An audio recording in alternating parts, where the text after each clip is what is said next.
Next topic है wave front.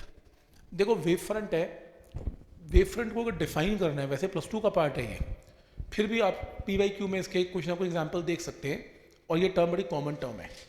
Wave जब move करती है तो पार्टिकल वाइब्रेट करते हैं आगे पीछे।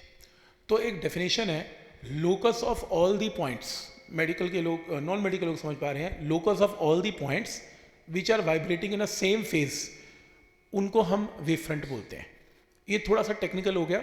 सिंपल लैंग्वेज में, अगर मान लो आपके पास एक पॉइंट सोर्स है, ये पॉइंट सोर्स है, कांस्टेंट पावर निकाल रहा है, लाइट को हर तरफ फेंक रहा है या वेव को हर तरफ फेंक रहा है, और इक्वली फेंक रहा है, हर तरफ डिस्ट्रीब्यूट कर रहा है। तो जो पार्टिकल यहाँ पे होगा, यहाँ पे होगा, यहाँ पे होगा, यहाँ पे होगा, यहाँ पे होगा, इक्वली डिस्टर्ब होगा, एक जैसा डिस्टर्ब होगा, क्योंकि वेव की एनर्जी हर तरफ बराबर है, तो हर तरफ डिस्टर्ब होगा। और अगर मैं इन सभी पॉइंट्स को जोड़ लूँ तो मेरे पास एक इमेजिनरी स्फेयर बन के आएगा 3D में, क्योंकि एक पॉइंट है, ये पॉइंट यहाँ भी लाइट, यहाँ भी लाइट, यहाँ भी लाइट, यहाँ भी साउंड या लाइट, कुछ भी मान लो। तो जब पॉइंट सोर्स है उसमें अगर लाइट की फॉर्म में देखा जाए तो लाइट कैसे निकलेगी? इन दी फॉर्म ऑफ स्फेयर। आपको लगेगा एक स्फेयर बड़ा होता जा रहा है, तो वो स्फेयर बेसिकली वेव फ्रंट है। इन शॉर्ट, किस शेप में लाइट ट्रेवल कर रही है उसको वेव फ्रंट बोला जा सकता है। तो साउंड है या लाइट है, कुछ भी। तो अगर पॉइंट सोर्स है तो वेव फ्रंट स्फेरिकल है।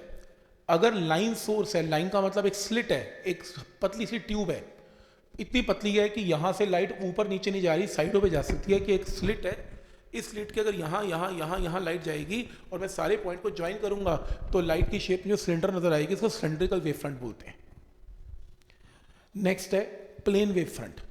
इमेजिन करो, आपको मान लो सन से लाइट आ रही है, चलो लाइट की बात करते हैं, सन से लाइट आ रही है, सन बहुत दूर है, लेकिन सन की लाइट बहुत बड़ी स्फेरिकल वेव फ्रंट की फॉर्म में आ रही है। हम अर्थ तो यहाँ पे हैं, बहुत ही छोटी है, हमें अर्थ बस ये लाइट का इतना सा हिस्सा मिल रहा है, तो हमें तो शेप नहीं पता ना पीछे क्या है, हमें तो लग रहा है कि वो एक प्लेन की तरह ट्रैवल कर रहा है, बस एक प्लेन, हमें तो उसका पार्ट मिल रहा है। तो लाइट किसी भी शेप की हो, लेकिन अगर वो लाइट इनफाइनाइट डिस्टेंस से आ रही है और हम उसका एक पार्ट देख पा रहे हैं, तो वो प्लेन वेव फ्रंट नजर आएगा हमें। ठीक, तो ये वेव फ्रंट का काम है। अब बेसिकली वेव फ्रंट में आएगा क्या? तुम्हें आएगा, अच्छा सबसे बड़ी बात जो हमने स्टडी किया, साउंड हमने स्टडी किया, हम लाइट भी स्टडी करेंगे +2 में। हम कोई वेव, हम इन वेव को स्टडी नहीं करते, हम प्लेन वेव फ्रंट स्टडी करते हैं। तो तुम्हें क्वेश्चन क्या आएगा, सुन लो, प्लेन वेव फ्रंट की वेव की इक्वेशन मार्क करो, ये है वेव की इक्वेशन। तो जो हमने की क्लास में, हमने यही इक्वेशन तो की, वो प्लेन वेव फ्रंट की इक्वेशन है। अब तुम्हें PYQ चेंज करके आएगा, वो कहेगा मेरी वेव फ्रंट प्लेन है ही नहीं, मेरी तो स्फेरिकल है, अब करेक्ट इक्वेशन मार्क करो। अब तुम्हें पता है जो इंटेंसिटी होती है वो क्या होती है? एनर्जी पर सेकंड पर यूनिट एरिया, या पावर बाय एरिया। अब इमेजिन करो कि आपकी लाइट x डिस्टेंस में ट्रेवल करती जा रही है, किसी भी इंस्टेंट पे उसने डिस्टेंस x ट्रेवल किया तो स्फेयर x डिस्टेंस का बन गया। तो पावर उसकी कांस्टेंट है, सन की या किसी भी पॉइंट सोर्स की, पावर को एरिया से डिवाइड कर दिया तो इंटेंसिटी आ गई। अब यहाँ पर जो इंटेंसिटी है वो x² के इनवर्सली प्रोपोर्शनल है, और जो इंटेंसिटी होती है वो एम्पलीट्यूड स्क्वायर के प्रोपोर्शनल होती है। तो amplitude square inversely proportional to x² है, अंडर रूट लो तो amplitude inversely proportional to x है, और यहाँ पर एक कांस्टेंट लगेगा which is the maximum amplitude. तो आपका जो एम्पलीट्यूड है वो सेम नहीं रहेगा स्फेरिकल वेव फ्रंट में, एम्पलीट्यूड घटता जाएगा। कैसे घटेगा? ऐसे घटेगा। हमने जो वेव की इक्वेशन की वो ये की, तुम एम्पलीट्यूड की जगह ये पुट कर दो, तो अगर ऑब्जेक्टिव आ जाए स्फेरिकल वेव फ्रंट की इक्वेशन मार्क करो, तो जहां पर A0/x होगा वो स्फेरिकल वेव फ्रंट की इक्वेशन है। तो अगर सिर्फ ये होगा प्लेन वेव फ्रंट है, अगर डिवाइड बाय x होगा तो स्फेरिकल वेव फ्रंट है।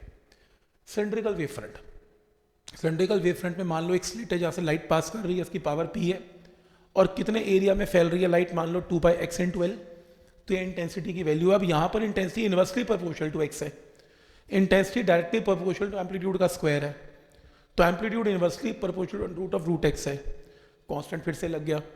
तो इस बार एम्पलीट्यूड की जगह A0/√x।